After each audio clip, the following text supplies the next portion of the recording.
अध्याय 14 पुण्याश्रव। पुण्य भी अपराध। शांति के घातक तथा इच्छा ज्वाला में नित्य मुझे भस्म करने वाले आश्रव की बात चलती है। इसके दो अंगों में से अशुभ आश्रव अर्थात अशुभ अपराध की बात हो चुकी। अब चलेगी शुभ अपराध की बात। इस प्रकरण को प्रारंभ करने से पहले यह बात यहाँ बता देनी आवश्यक है कि इस प्रकरण में धर्म कर्म संबंधी पुण्य रूप क्रियाओं का निषेध करने में आएगा। उसका अभिप्राय ठीक ठीक ग्रहण करना, अन्य अर्थ लगाने पर महान अनर्थ हो जाएगा। पुण्य क्रियाओं के निषेध का यह अर्थ नहीं है कि उन्हें छोड़कर लौकिक पाप कार्यों में प्रवृत्ति करने लगे, बल्कि इसका अर्थ यह है कि यद्यपि साधक दशा में अशुभ राग को छोड़ने के लिए शुभ राग का आश्रय कथनचित इष्ट है, पर शुभ राग से भी धीरे धीरे हटते हुए अधिकाधिक स्वरूप निमग्न होने का प्रयत्न कर, यहाँ तक कि अंत में जाकर इनको सर्वथा तजकर ध्यानस्थ हो जा। इनकी अनिष्टता दिखाने का ही यही प्रयोजन है कि कहीं इनको ही जीवन का सार मानकर तू इन ही में उलझकर न रह जाए, अर्थात पुण्य में रस लेने न लग जाए, क्योंकि ऐसा होने पर तेरा पतन अवश्यम भावी है। वर्तमान की अल्प स्थिति में हे बुद्धिपूर्वक अपने प्रयोजन की किंचित सिद्धि करने के लिए इन शुभ धार्मिक क्रियाओं का आश्रय लेना आवश्यक है। यह बात आगे के प्रकरण में स्पष्ट बताई जाएगी। कल के प्रकरण में बताई गई ही वे मन वचन काय की क्रियाएं हों, ऐसा नहीं है। धर्म कर्म के संबंध में भी उनकी क्रियाएं चला करती हैं। उन क्रियाओं का आधार भी किसी विशेष जाति की इच्छाएं ही हैं, और इच्छा मूलक होने के कारण इन क्रियाओं का समावेश भी आश्रव या अपराध के प्रकरण में किया जा रहा है, क्योंकि इच्छा व्याकुलता की जननी है और व्याकुलता सर्व ही अपराध है। धर्म कर्म संबंधी वे क्रियाएं मन के द्वारा, वचन के द्वारा या काय के द्वारा सच्चे देव की पूजा व भक्ति के रूप में अथवा शांति मूर्ति वीतरागी गुरु की उपासना के रूप में अथवा शांति पथ प्रदर्शक प्रवचन के अध्ययन मनन के रूप में, अहिंसा, सत्य, अचौर्य, ब्रह्मचर्य व परिग्रह त्याग आदि व्रतों के रूप में, प्राणियों पर दया के रूप में, धर्मोपदेश के रूप में, परोपकार के रूप में, देश सेवा के रूप में, साधर्मी जनों पर प्रेम के रूप में, तप जप शील संयम आदि के रूप में इत्यादि अनेकों रूपों में मैं नित्य ही किया करता हूँ। इन सब क्रियाओं का वर्णन आगे क्रम से किया जाने वाला है। यहाँ केवल इतना मात्र दर्शाना इष्ट है कि ये सर्व क्रियाएं आश्रव है, अपराध है। ओह, क्या कहा जा रहा है! मानो बाण ही फेंके जा रहे हैं। कलेजा छलनी हुआ जाता है ये वचन सुनकर। धार्मिक क्रियाएं और अपराध, निकाल दो इस वक्ता को बाहर। कौन से देश की बात सुनाने आया है नास्तिक कहीं का।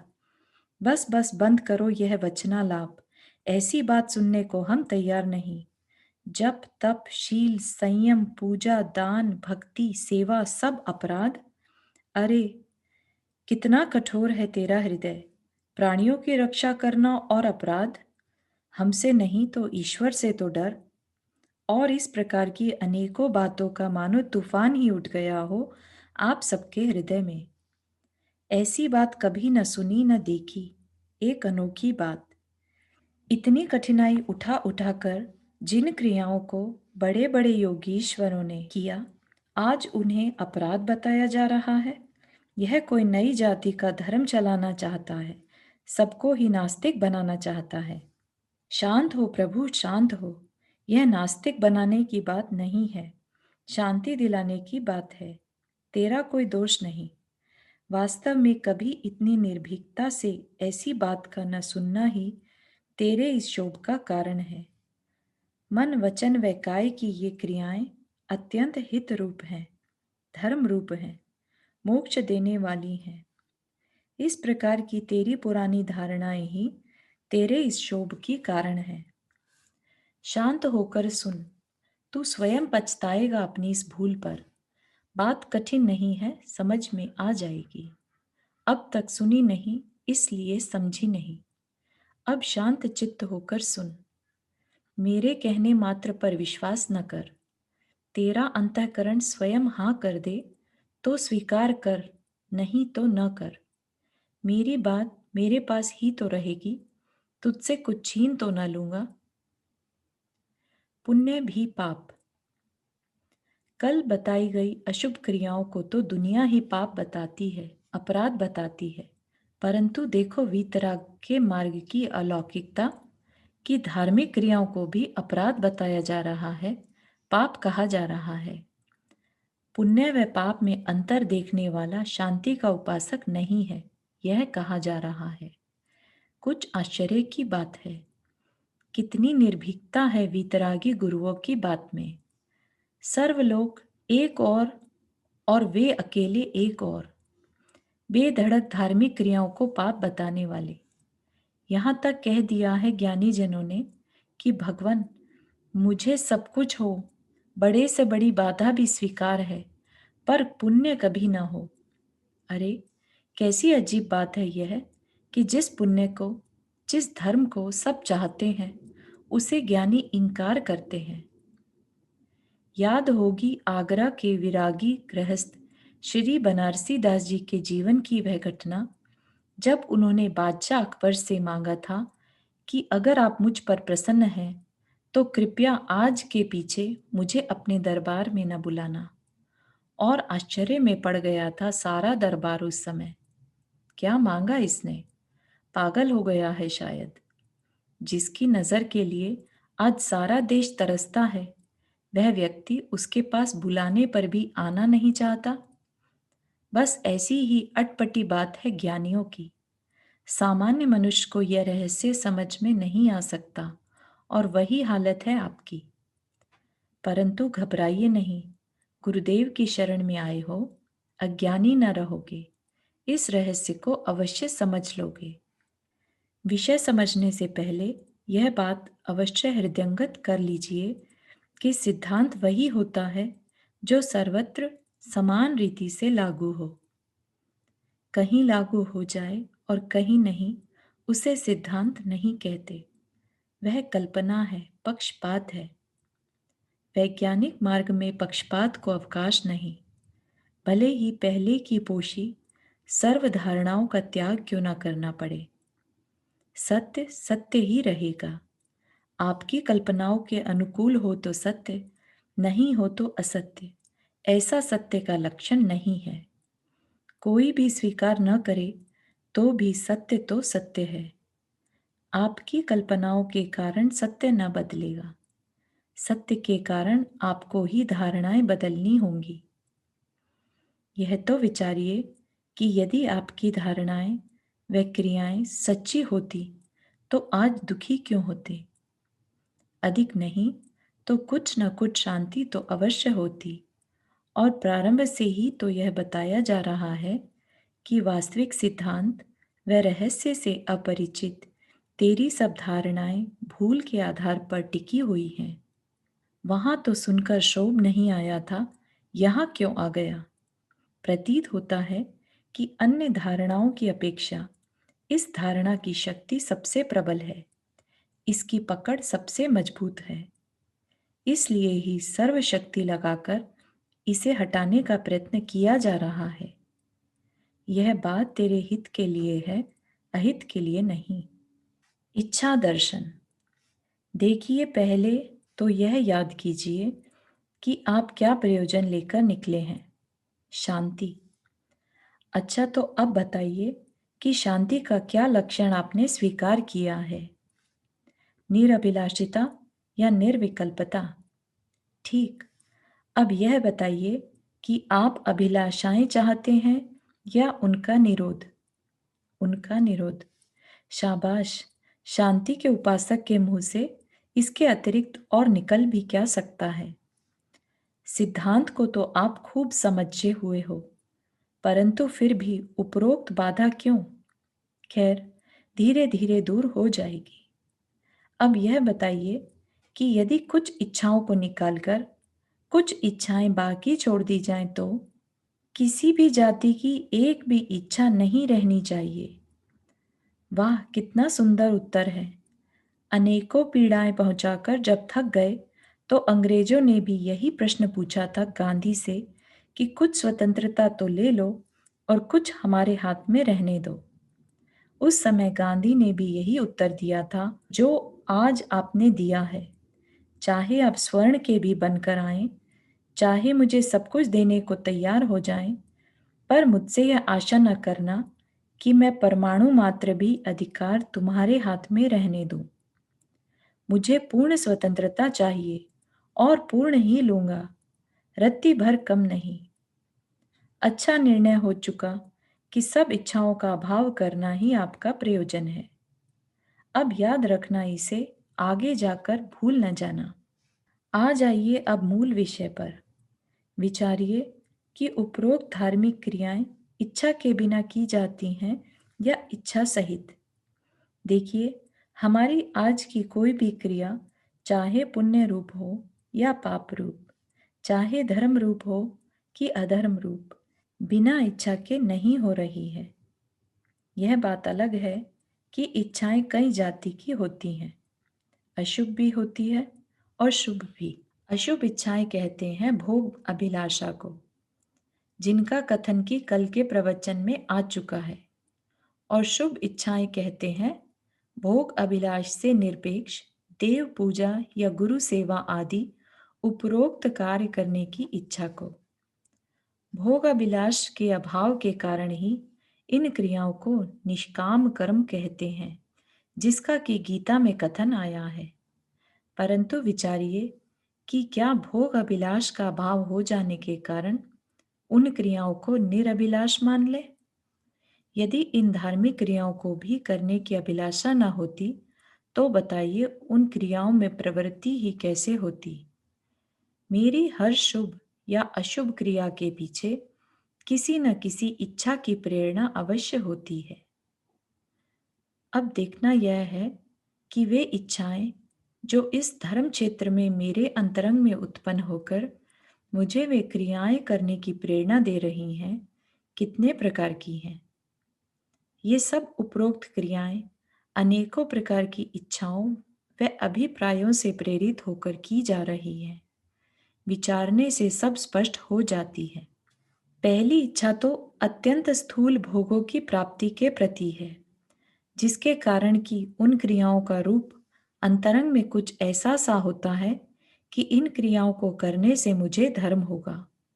धर्म का फल धन धान्य की प्राप्ति, राज्य संपदा, सुंदर स्त्रियां, आज्ञाकारी पुत्र तथा सेवक आदि ही तो है।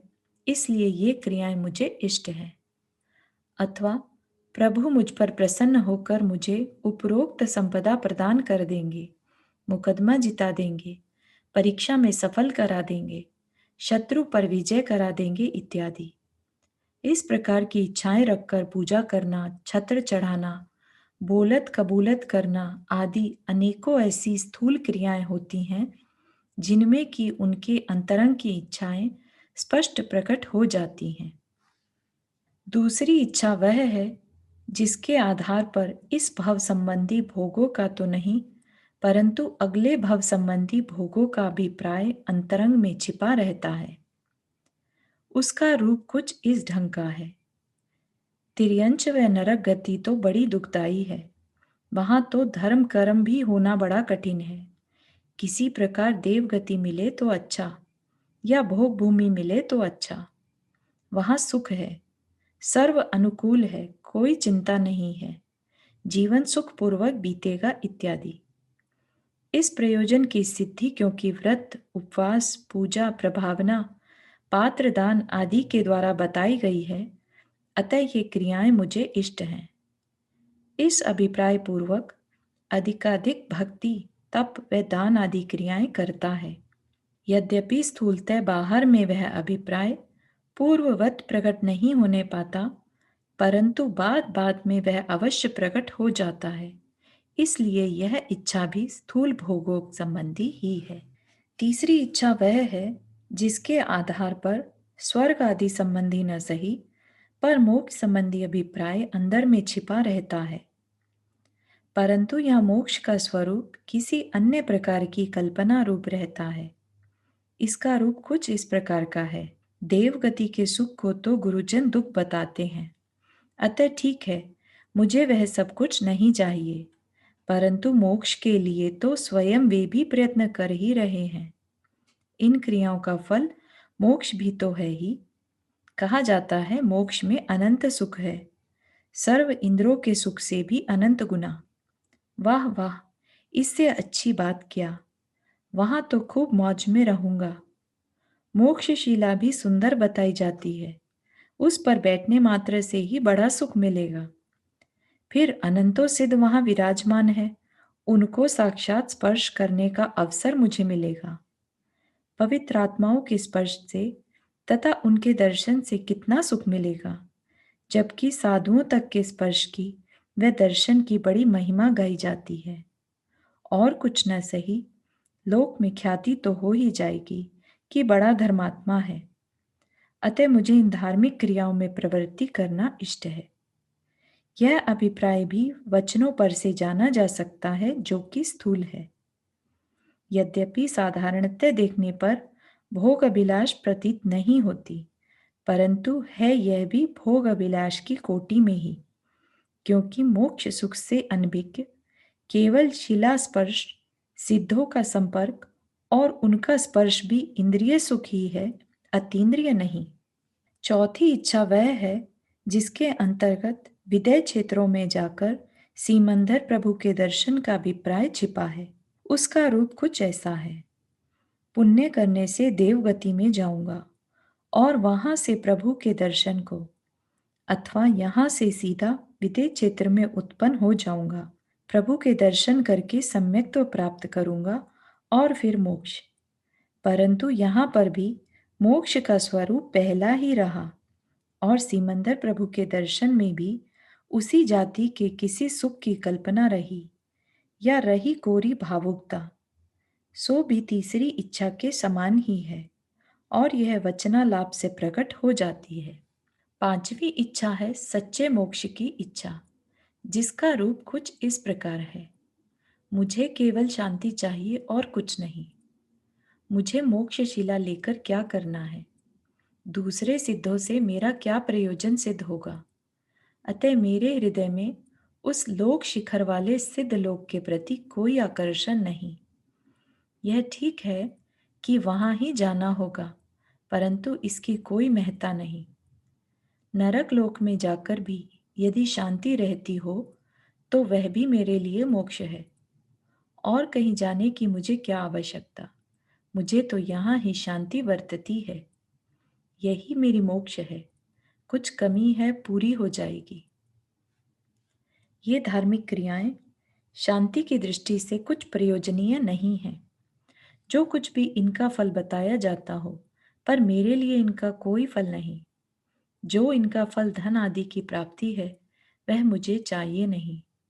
वर्तमान में साक्षात विकल्पात्मक होने से ये क्रियाएं स्वयं अशांति रूप हैं।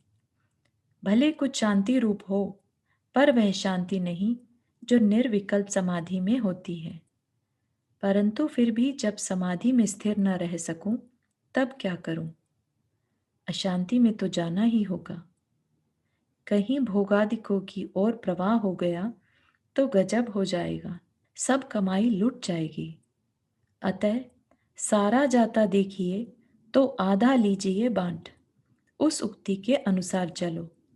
चलो इन्हीं क्रियाओं में मन को उलझा दो। इत्यादि प्रकार से इन क्रियाओं में प्रवृत्ति करता है। यद्यपि वह प्रवृत्ति सच्ची है, यहाँ किसी भी रूप में भोगों की अभिलाषा की रेखा दिखाई नहीं देती। न ही बाह्य क्रियाओं से या वचन से कोई भी उस प्रकार का अभिप्राय प्रकट होने पाता है। तो भी मुझे किसी प्रकार शीघ्र शांति मिले, इतनी तो व्यग्रता है ही। बस इसीलिए अत्यंत सूक्ष्म भी यह इच्छा ही तो है। अब सिद्धांत लागू कीजिए।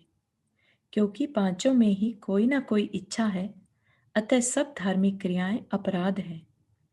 इतनी विशेषता है कि नंबर 1 से नंबर 4 तक की इच्छाएं तो भोग अभिलाष संबंधी होने के कारण अशुभ है, अनिष्ट है। इसलिए उन इच्छाओं पूर्वक की गई वे क्रियाएं बड़ा अपराध है।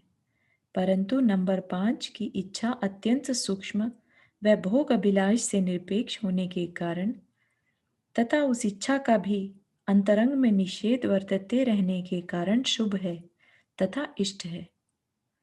उस सूक्ष्म इच्छा के साथ वर्तने वाली क्रियाएं शांति में इतनी बाधक नहीं पड़ेंगी जितनी कि पहली चार, बल्कि साधक की भोग अभिलाष में उलझने से रक्षा करने के कारण खुद सहायक ही रहेंगी। अतः इस दशा में वे क्रियाएं कथनचित इष्ट हैं, परंतु सिद्धांत बाधित नहीं होना चाहिए। जितनी कुछ भी इच्छा है, इतना अपराध ही है। अतः यह पांचवी भी है अपराध ही, आश्रव ही। पुण्य में पाप। अहो, शांत आत्माओं में शांत आत्माओं से मुझ में प्रतिबिंबित होने वाली शांत आभा जयवंत रहो। वह शांति जिसने भाव संतप्त मुझ अधम को एक अपूर्व शीतलता प्रदान की, वह शीतल शांति जिसके सामने दाह उत्पादक ये पंचेंद्रिय के भोग चिता तुल्य हैं, वह मधुर शांति जिसके सामने भोगों के सब रस फीके हैं, प्राणी का अंधकार मिटा देने वाली वह द्युतिवंत शांति जिसके सामने भोगों की चमक फीकी है, वह महिमावन शांति जिसके सामने भोगों की महिमा तुच्छ है, वह मूल्यवान शांति जिसके सामने तीन लोक की विभूति का कोई मूल्य नहीं।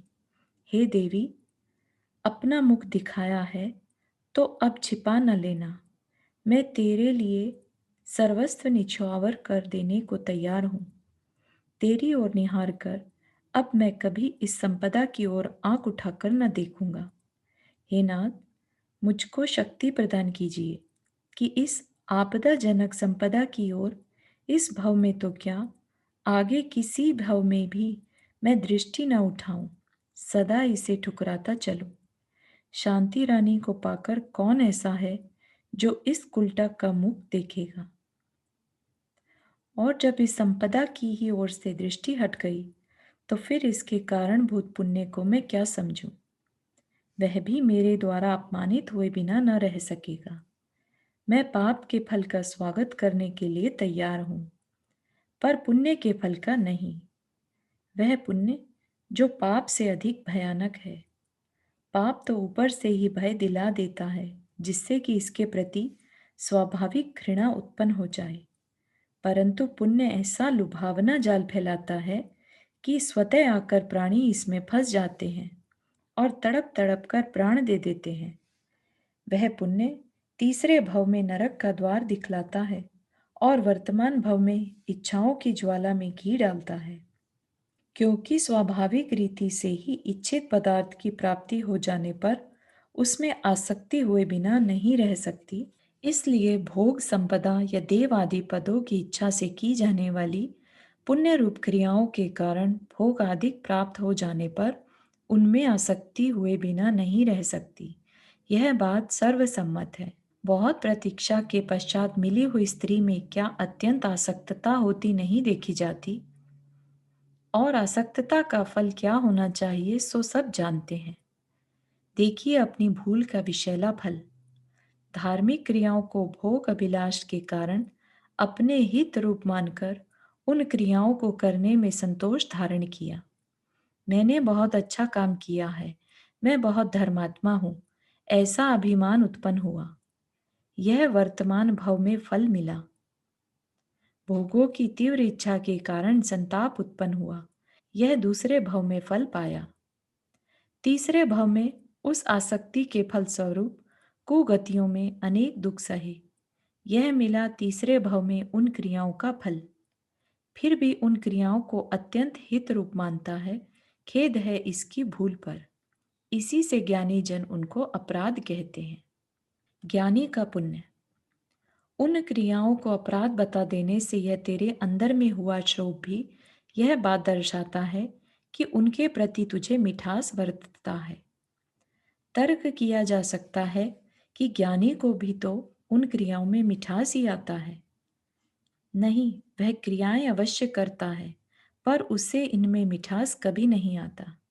मिठास तो एकमात्र शांति में ही आता है, और इसलिए उसको इनका निषेध सुनकर शोभ नहीं आता। स्वयं अंतरंग में वह यही भावना किया करता है कि ये क्रियाएं करने की आवश्यकता उसे न पड़े। फिर तेरी मिठास और उसकी मिठास में अंतर भी तो महान है। तेरी मिठास अपनी शांति से अपरिचित रहने के कारण केवल तेरे उन चार जाति के भोग अभिलाष संबंधी अभिप्रायों में से निकल रही है, जिनके संबंध में कि कल बताया गया था। परंतु उसकी मिठास पांचवी जाति के शांति संबंधी उस अभिप्राय में से निकल रही है, जिसमें केवल शांति की अपेक्षा है, अन्य किसी बात की नहीं। उन क्रियाओं में तुझे जो तन्मयता सी दिखती है, उसका आधार वे मधुर सुर, ताल, लय, मजीरे, ढोलक आदि हैं, जिनके द्वारा भक्ति करने को तू बहुत महत्ता देता है। परंतु उसकी तन्मयता का आधार अपनी वह शांति है, जो कि उसे उस समय भगवान की शांति को देखकर याद आ रही है, और अपने अंदर जिसका वह प्रत्यक्ष वेदन करने लगता है। तू इन क्रियाओं को करते हुए उन्हें हित रूप समझता है, और इन क्रियाओं संबंधी अपने पुरुषार्थ को हित रूप समझता है। इनके प्रति अपने झुकाव को हित रूप समझता है, परंतु वह इन क्रियाओं को करते हुए भी इन्हें हित रूप नहीं समझता। इन क्रियाओं की इच्छा को भी हित रूप नहीं समझता।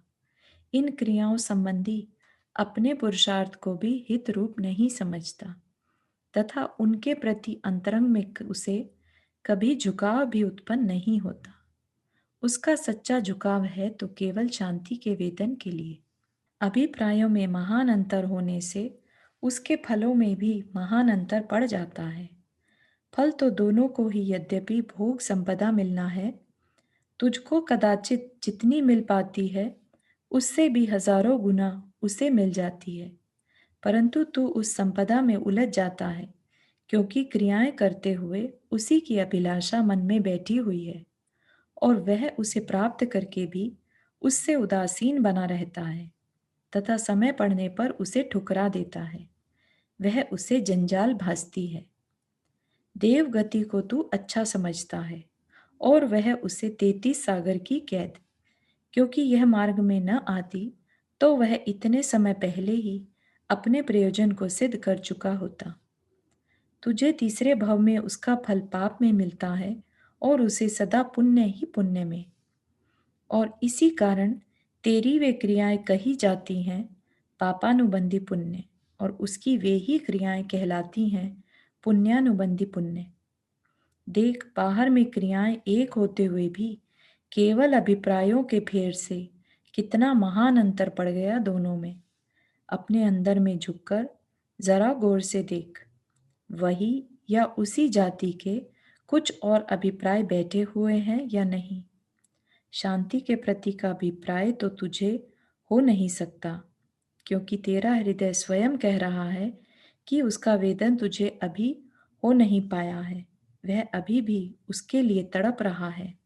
अतः भाई, शोभ तजकर अंतर में अभिप्राय को बदलने का कुछ प्रयत्न कर, जिससे कदाचित उन क्रियाओं की सार्थकता हो जाए, और जैसा कि कहा जाता है, परंपरा रूप से शांति पथ में वे कुछ सहायक हो जाएं। अभिप्राय बदले बिना ये परंपरा रूप से भी सहायक नहीं हो सकती। अभिप्राय का फेर। यह सुनकर आश्चर्य कर रहा होगा कि भिन्न अभिप्राय रखते हुए भी कैसे कार्य हो सकता है। ठीक है तेरा प्रश्न। आगे भी संयम आदि प्रकरणों में तुझे यही शंका उत्पन्न होगी। ज्ञानी गृहस्थ की महिमा का बखान किए जाने पर कि वह भोग भोगते भी वैरागी है, तुझे यह शंका हुए बिना न रहेगी। अतः इस शंका के निवारणार्थ ही यहाँ यह सिद्ध करने का प्रयत्न करता हूँ कि ऐसा होना संभव है कि अभिप्राय कुछ और हो तथा क्रिया कुछ और। अभिप्राय में उसका निषेध वर्तते हुए भी बाह्य में वह क्रिया करता हुआ दिखता है। अंतरंग में रस न लेते हुए भी बाहर में कुछ लेता हुआ सा प्रतीत होता है। ले सुन, आगम में भी इस बात का समाधान भरत चक्री संबंधी एक सुंदर दृष्टांत देकर किया गया है। यह प्रश्न किसी व्यक्ति के द्वारा किया जाने पर एक तेल भरा कटोरा उसके हाथ में दिया और आज्ञा दी कि सारे नगर में घूमकर आए, पर वह तेल की एक बूंद भी न गिरने पाए। गिरी तो तत्क्षण सर उड़ा दिया जाएगा। आज्ञा का पालन हुआ। लौट आने पर उस व्यक्ति से पूछा गया कि उसने नगर में क्या देखा। क्या बताता बेचारा, तेल और अपना सर, या तलवार के अतिरिक्त और कुछ दिखाई ही नहीं दिया था उसे। नगर में क्या देखता। बस ज्ञानी को भोग भोगते समय कैसे रस आए, उसे तो दिखाई देता है केवल अपनी शांति का लक्ष्य या वर्तमान में उपलब्ध किंचित शांति के वेदन में बाधा पड़ने की संभावना। दूसरा आगम का दृष्टांत है अर्जुन का। कौवे के नेत्र बींधने को धनुष बाण चढ़ाए अर्जुन खड़ा है। गुरु पूछते हैं कि क्या दिखाई देता है। जवाब मिला कि कौवे का एक नेत्र, और वह भी उस समय जबकि वह पुतली में आता है, इसके अतिरिक्त और कुछ नहीं। वहां उस कौवे को इतना बड़ा शरीर विद्यमान होते हुए भी उसे दिखाई कैसे देता। उसके लक्ष्य में तो था केवल एक नेत्र। इसी प्रकार पुण्य क्रियाओं में ज्ञानी को मिठास क्यों आवे। उसे तो वर्तमान में या भविष्य में दिखाई देती है केवल एक शांति। लक्ष्य लगा है केवल उसी पर। यह है लक्ष्य बिंदु या अभिप्राय की महिमा। इनके अतिरिक्त सुनिए एक लौकिक उदाहरण।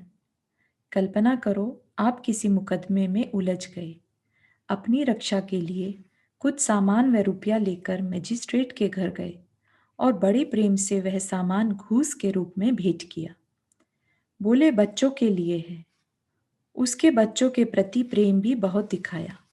उन्हें खिलाता, बाजार ले जाता, जो कुछ उन्हें चाहता लाकर देता।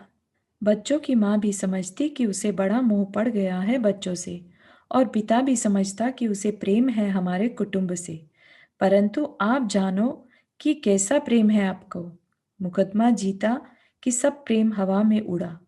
बस ज्ञानी को पता है कि कैसी रुचि है उसे इन धार्मिक क्रियाओं की प्रति। शांति मिली कि सब रुचि भागी।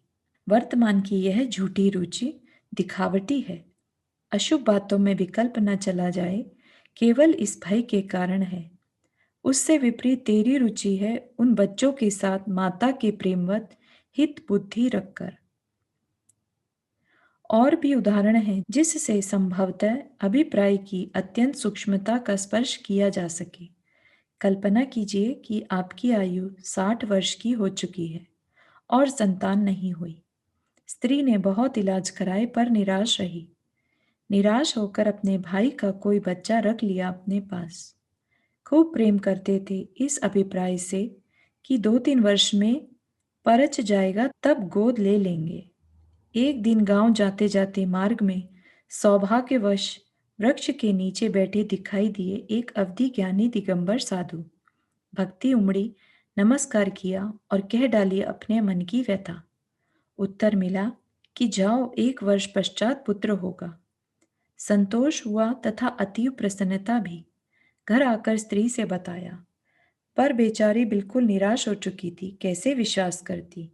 ऊपर से हाँ हूं कर दी, पर भीतर से यही आवाज आती रही कि अरे, क्या रखा है बच्चा होने को।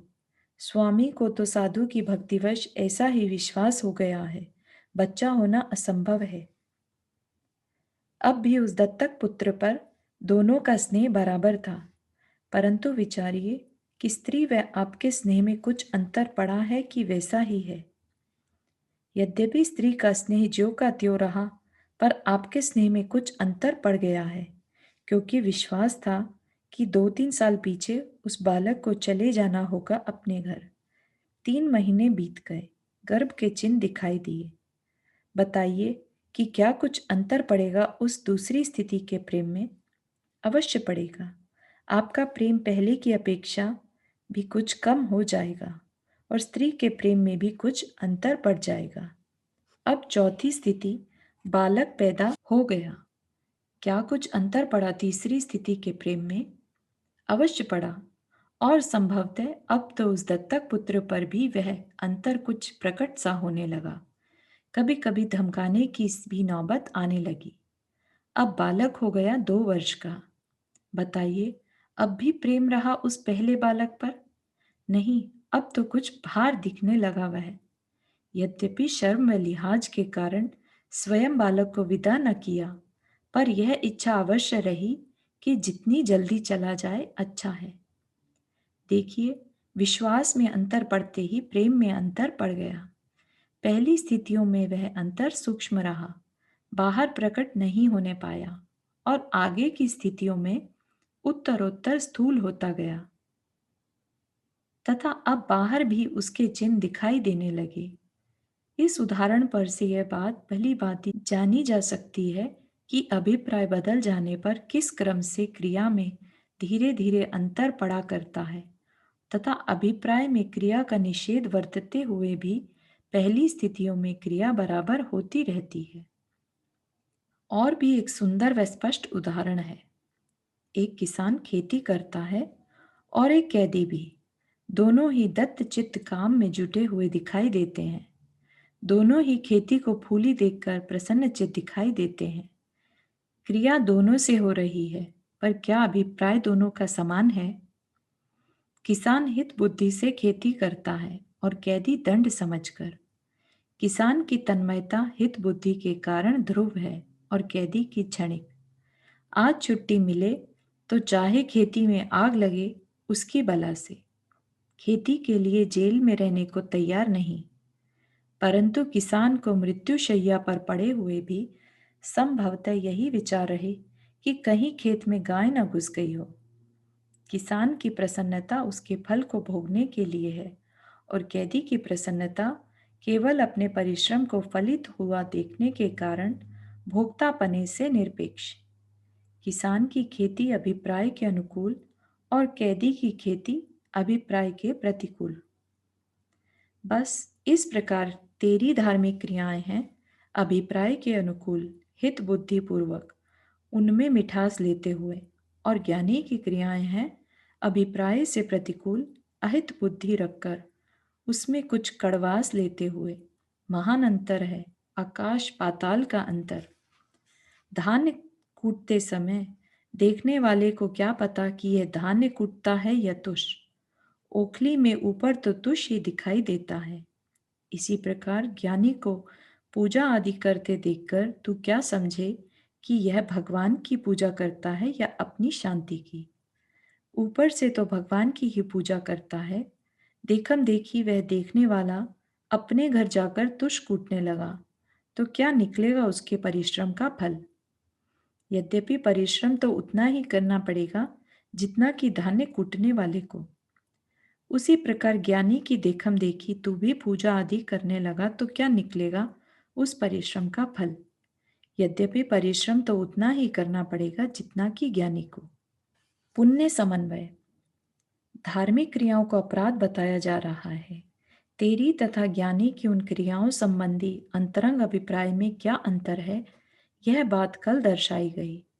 इन क्रियाओं को अपराध कहता सुनकर उपजा शोभ यद्यपि शांत हो चुका है, पर उसका स्थान एक संशय ने ले लिया है। उसका स्पष्टीकरण ही आज किया जाएगा।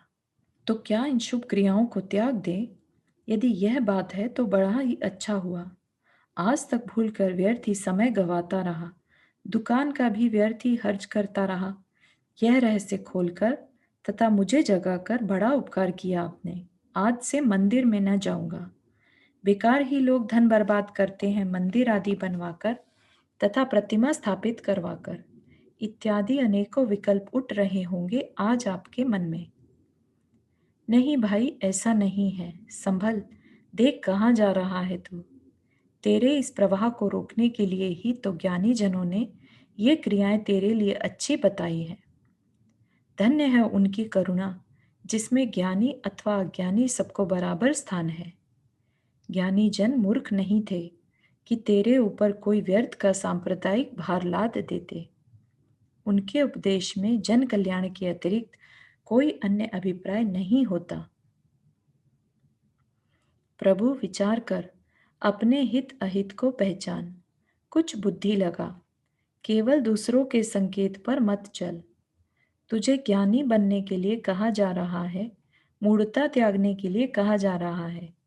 परंतु हर बात का उल्टा ही अर्थ ले ले तो कहने वाले का क्या दोष। उन क्रियाओं को करने के लिए कहा जाए तो मुझे सुख प्रदान करने वाली है ऐसा मानकर उनको ही हित रूप समझ जाता है, और अभिप्राय को बदलने के लिए कहा जाए तो उन क्रियाओं को ही छोड़ने के लिए तैयार हो जाता है। दोनों प्रकार से मुश्किल है, किस प्रकार समझाएं। ऐसा कहे तो भी नीचे की ओर जाता है, और वैसा कहे तो भी नीचे की ओर जाता है। नीचे की ओर जाने को नहीं कहा जा रहा है भगवान, ऊपर उठने को कहा जा रहा है। दोनों ही प्रकार से नीचे की ओर जाने का प्रयत्न क्यों करता है, ऊपर उठने का प्रयत्न कर। जरा विचार तो सही कि इन क्रियाओं को छोड़कर यह समय तू किस कार्य में बिताएगा। यदि दुकान आदि के धंधों में, तो लाभ क्या हुआ? कुछ हानि ही हुई, पुण्य की बजाय पाप ही हुआ। धर्म अर्थात शांति तो न हुई। पाप में धकेलने के लिए तो अपराध नहीं बताया जा रहा है, इन क्रियाओं को धर्म में ले जाने के लिए बताया जा रहा है, जिससे कि तेरी दृष्टि पाप व पुण्य से अतीत उस तीसरी बात पर जा सके जो कि तेरे लिए साक्षात हितकारी है, जिसे तू आज तक भूला हुआ है। दुकान आदि के धंधे में न जाकर यदि शांति में स्थिति पाने संबंधी पुरुषार्थ करना इष्ट है इस समय में, तो इससे अच्छी बात ही क्या है। अवश्य इन क्रियाओं को त्याग दे, शीघ्र त्याग दे, और शांति का वेदन करने में निश्चलता धार। मनोविज्ञान देख सिद्धांत घटित करते हैं। पहली बात तो यह है कि कोई भी समय ऐसा नहीं कि तू बिना कुछ काम किए रह रहा हो। दुकान का काम, कहीं जाने का काम, कुछ उठाने धरने का काम इत्यादि अनेकों कार्यों के अतिरिक्त यदि खाली भी बैठा है तो भी कुछ न कुछ विचारने का काम तो हर समय किया ही करता है। और किसी काम से फुर्सत मिल जाए तो मिल जाए, पर विचारधाराओं से अवकाश पाना कठिन है। मन वह राक्षस है जो हर समय तुझसे काम मांगता है। इसे काम में लगा दे तो लगा दे, नहीं तो वह स्वयं तुझे अपने काम में लगा लेगा। हातिम ताई एक पिक्चर आई थी, उसमें था यह सीन। मंत्रों द्वारा अपने कार्य की सिद्धि से अर्थवश किया गया एक राक्षस अपने स्वामी से कहता है कि काम दे, नहीं तो मैं तुझे खा जाऊंगा। यह काम बताया, वह काम बताया, आखिर कब तक। इतने काम थे ही कहाँ कि एक समय के लिए भी खाली न रहने पाए। वह विचारा कि यह तो अच्छी बला मोल ले ली, अच्छाई के लिए सिद्ध किया था इसे, परंतु गले ही पड़ गया। वह अब छोड़े भी तो नहीं छूटता। विचार विचार कर एक उपाय सूझा। ठीक है, आओ काम बताता हूँ। एक जीना बनाओ, ऊपर चढ़ो और उतरो। वह टूट जाए तो उससे बनाओ, फिर चढ़ो और उतरो। बराबर इसी भांति करते रहो जब तक कि मैं तुम्हें न बुलाऊं। अब तो वह राक्षस पना हवा हो गया। वह खाली न रहने पाया और स्वामी भय से मुक्त हो गया। इसी प्रकार तू भगवान आत्मा, मन तेरा सेवक, परंतु एक ऐसा सेवक जो हर समय काम मांगता है, एक क्षण को भी खाली नहीं रह सकता। कार्य न दे तो विकल्प जाल में उलझाकर ऐसा धक्का दे तुझे कि धरातल पर आकर तड़पने लगे। भाई, इस राक्षस को किसी न किसी काम में उलझाए रखना ही श्रेय है, भले ही वह कार्य निष्प्रयोजन क्यों न हो। चतुर्विध क्रिया। अब यह देखना है कि वे काम कितनी जाति के होने संभव हैं जिनमें कि मन को उलझाया जा सके। कुल क्रियाओं को शांति पथ की दृष्टि से तीन कोटियों में विभाजित किया जा सकता है। एक अशुभ आश्रव के अंतर्गत बताई गई भोग अभिलाषा सहित तथा भोगों में रमणता रूप अशुभ क्रिया। दूसरी शुभ आश्रव के अंतर्गत बताई गई दो जाति की शुभ क्रियाएं, एक भोग अभिलाष सहित और दूसरी इससे निरपेक्ष केवल शांति की अभिलाषा सहित। तीसरी है साक्षात शांति के वेदन के साथ तन्मयता रूप शुद्ध क्रिया। शुभ क्रिया के दो भेद हो जाने से कुल क्रियाएं चार प्रकार की हो जाती हैं। पहली क्रिया को अशुभ या पाप कहते हैं। शुभ के प्रथम भेद रूप दूसरी क्रिया को पापानुबंधी पुण्य रूप शुभ क्रिया कहते हैं। शुभ के द्वितीय भेद रूप तीसरी क्रिया को पुण्यानुबंधी शुभ क्रिया कहते हैं और चौथी क्रिया शुद्ध क्रिया कहलाती है। इन चार क्रियाओं में से एक समय में एक ही क्रिया की जानी शक्य है, दो नहीं। अर्थात मन में एक समय में एक क्रिया संबंधी ही विचार उठ सकते हैं, दो क्रिया संबंधी नहीं। ऐसा हो सकना संभव है कि वचन व काय किसी दूसरी क्रिया को करते हों और मन किसी दूसरी क्रिया को। जैसा कि प्रतिदिन अनुभव करते हैं, काय या वचन से तो भगवान की पूजा आदि कार्य करते हैं और मन बाजार में घूमता है, परंतु यह नहीं हो सकता कि मन ही भगवान की पूजा संबंधी विचार कर रहा हो और उसी समय बाजार में भी घूमता हो। जैसे कि ध्यान पूर्वक यह प्रवचन सुनते हुए आपको क्लॉक की टन टन सुनाई नहीं देती। आपकी चंचलता के कारण यह बड़ी द्रुत गति से गमन कर सकता है। अभी गृह संबंधी विचार कर रहा है तो अगले ही क्षण मोक्ष व शांति संबंधी। इन दो विचारों के बीच का अंतराल कभी अधिक भी हो जाता है और कभी कम भी। अधिक अंतराल होने पर तो हमें यह जान पड़ता है कि एक समय में एक ही कार्य हुआ और दूसरा कार्य कुछ देर पश्चात दूसरे समय में हुआ। परंतु अल्प अंतराल होने पर हमें ऐसा लगने लगता है कि काम युगपत हो रहे हैं। जैसे कि यह प्रवचन सुनते हुए भी इस क्लॉक की टन-टन आप कदाचित सुन लेते हो। यद्यपि मन, वचन व काय इन तीनों की क्रियाओं में स्वतंत्रता देखने को मिलती है, परंतु ये सब क्रियाएं बुद्धिपूर्वक नहीं हुआ करती, स्वतः चला करती हैं। बुद्धिपूर्वक की मन, वचन व काय की क्रियाओं में भेद नहीं हुआ करता। मन से बुद्धिपूर्वक विचारा जाना, उसी दिशा में शरीर में गमन किया जाना, उसी के मकान पर जाकर रुक जाना, उसी व्यक्ति विशेष से वही बातें की जाना। इसी प्रकार मन की विचारणाओं के ऊपर भी शरीर व वचन की क्रियाओं का प्रभाव बराबर पड़ा करता है। क्रिया ठीक चल रही है या नहीं, यह देखने को मन स्वतः लौटा करता है। मन, वचन व काय इन तीनों की उपरोक्त प्रवृत्तियों से सब परिचित है।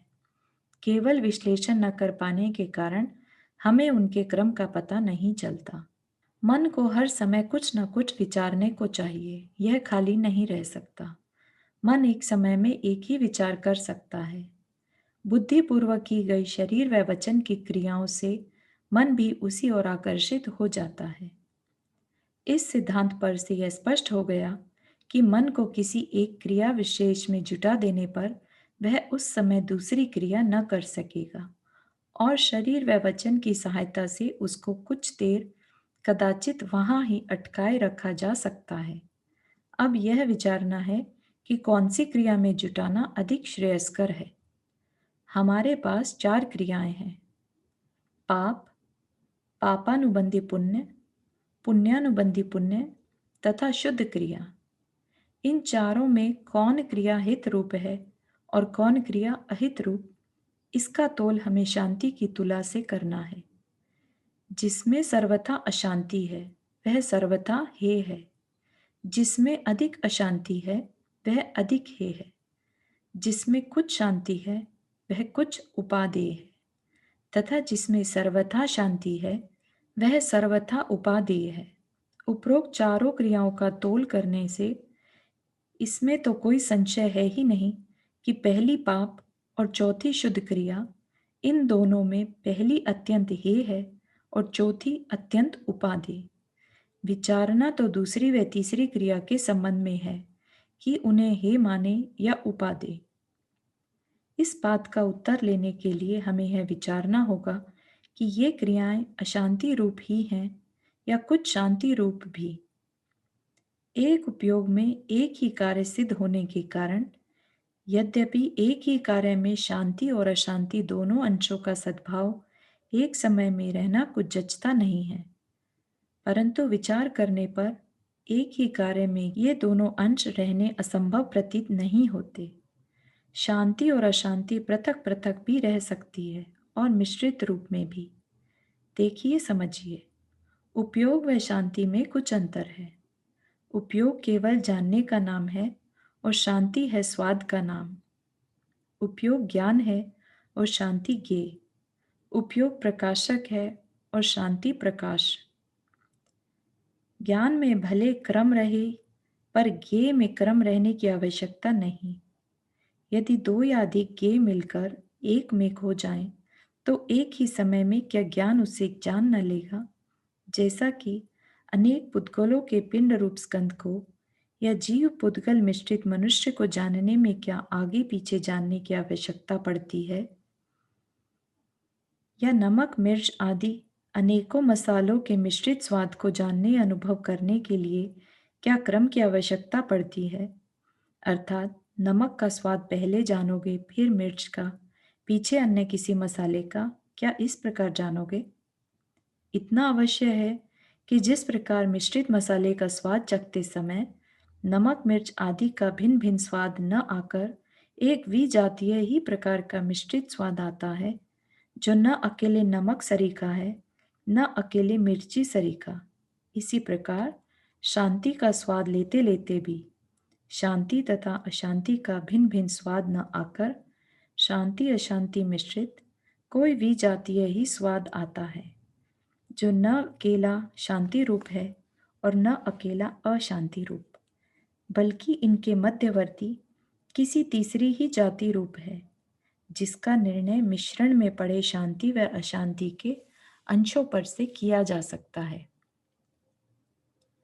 शांति का अंश अधिक रहने पर कुछ शांति की ओर झुका हुआ और अशांति का अंश अधिक रहने पर कुछ अशांति की ओर झुका हुआ स्वाद आता है। फलितार्थ निकला यह कि पाप क्रिया तीव्र अशांति रूप है, क्योंकि वहां भोग अभिलाषा के साथ साथ भोगने की व्यग्रता का स्पष्ट वेदन हो रहा है। दूसरी क्रिया सर्वथा मंद अशांति रूप है, क्योंकि वहां भोग अभिलाष संबंधी ही राग द्वेष है, भोगने संबंधी व्यग्रता नहीं। तीसरी क्रिया शांति अशांति के मिश्रण रूप है, क्योंकि वहां भोग अभिलाष का अभाव है और उसके भोगने की व्यग्रता का भी। जितने अंश में क्रिया करने के प्रति व्यग्रता है उतनी अशांति है, और जितने अंश में वीतरागता है उतने अंश में शांति। चौथी क्रिया सर्वथा शांति रूप है। इस पर से इन चारों की हे उपादेयता का निर्णय करना बड़ा सहज हो जाता है। पहली पाप क्रिया अशांति के कारण सर्वथा हे है। दूसरी क्रिया अशांति के कारण यद्यपि हे है, पर पहली की अपेक्षा मंद अशांति होने के कारण कथनचित उपादेय भी है। तीसरी क्रिया यद्यपि क्रिया रूप न होकर भाव रूप है, शांति का अंश रहने के कारण उपादेय है, परंतु चौथी क्रिया की अपेक्षा अशांति का अंश रहने के कारण हे है। चौथी क्रिया पूर्ण शांति रूप होने के कारण पूर्ण उपादेय है। यह चौथी क्रिया वास्तव में आश्रव रूप नहीं है, अपराध रूप किसी तरह भी नहीं है। यह संवर रूप तथा निर्जरा रूप है, अर्थात ज्ञान धारा में रंगी सर्व क्रियाएं उपादेय हैं और कर्म धारा में रंगी सर्व क्रियाएं हे हैं। आंशिक ज्ञान धारा में रंगी क्रियाएं प्रथम भूमिका में अभ्यास करने के अर्थ प्रयोजनवान है। इस सारे प्रकरण में पाप के अतिरिक्त दोनों शुभ क्रियाओं को सर्वथा तथा कथनचित अपराध रूप बताया गया था, सो सिद्ध कर दिया गया। परंतु इसका तात्पर्य उन शुभ क्रियाओं का जीवन में से सर्वथा निषेध करना नहीं है, बल्कि अभिप्राय बदलना है। उन क्रियाओं में जो बहुत अच्छी हैं, हित रूप हैं, ऐसा मिठास बरतता है, उसे छुड़ाने का तात्पर्य है।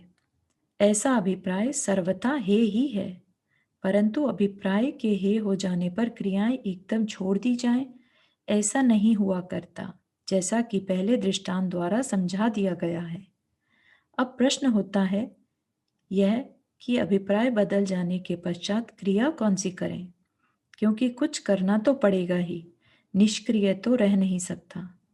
इस प्रश्न का उत्तर लेने के लिए हमें उपरोक्त चारों क्रियाओं में से छांट करनी है, परंतु जिसमें चारों प्रकार की क्रिया करने की शक्ति न हो, वह कितनी में से छांट करेगा? उतनी में से ही तो करेगा जितनी की वह कर सकता है। ज्ञानी जीव जिन्होंने कुछ भी शांति का वेदन कर लिया है, वे तो चारों क्रियाएं कर सकते हैं और इसलिए उन्हें तो चारों में से छांट करनी है। परंतु वे व्यक्ति जिन्होंने कुछ भी शांति का परिचय प्राप्त नहीं किया, केवल पहली दो क्रियाएं ही कर सकते हैं। अगली दो उनके पास है ही नहीं, क्या करें? यद्यपि अभिप्राय में भी भोग अभिलाष जाती रही है, परंतु शांति के वेदन रहित होने से इनका समावेश तीसरी क्रिया में नहीं किया जा सकता। इसलिए उन्हें केवल पहली दो क्रियाओं में से ही छांट करनी है। विषय स्पष्ट हो गया। ज्ञानी व्यक्ति तो चौथी क्रिया करने का ही भरसक प्रयत्न करेगा, परंतु अल्प भूमिका में शक्ति की हीनतावश वहां अधिक समय न टिका रह सके तो शेष समय तीसरी क्रिया में बिताने का प्रयत्न करेगा। दूसरी क्रिया उससे होगी ही नहीं, क्योंकि शुभ क्रियाओं में उसकी प्रवृत्ति तीसरी कोटि में चली जाएगी। गृहस्थ दशा में करने का अभिप्राय न होते हुए भी पूर्व संस्कारवश यदि कदाचित पहली क्रिया हुई भी तो उसके प्रति अपना बहुत अधिक निंदन ग्रहण करेगा। परंतु अज्ञानी जीव अभिप्राय बदल जाने पर और शांति की जिज्ञासा जागृत हो जाने पर दूसरी क्रिया को करने तथा तीसरी क्रिया की कोटि में प्रवेश पाने का भी भरसक प्रयत्न करेगा। पहली क्रिया करने का स्वयं प्रयत्न नहीं करेगा, परंतु यदि संस्कारवश हो ही गई तो उसके लिए अपनी निंदा करेगा। शास्त्र से उधार ली हुई शुद्धोहम, प्रबुद्धोहम, निरंजनोहम अथवा ब्रह्मस्मि की रट लगाने से तो वह तू बन नहीं जाएगा, क्रम पूर्वक अभ्यास करने से ही बनेगा। प्रथम क्रिया के सोपान को छोड़कर द्वितीय क्रिया के सोपान पर, उस पर पांव जमने के उपरांत उसे छोड़कर तीसरे सोपान पर और इसमें भी अभ्यस्त हो जाने पर चतुर्थ सोपान पर चढ़ते जाना ही वह क्रम है। बताइए, अब कहाँ रहा विरोध को अवकाश? परंतु अपराध रूप तो वे क्रियाएं रही ही रही। सिद्धांत तीन काल में भी बाधित नहीं हो सकता।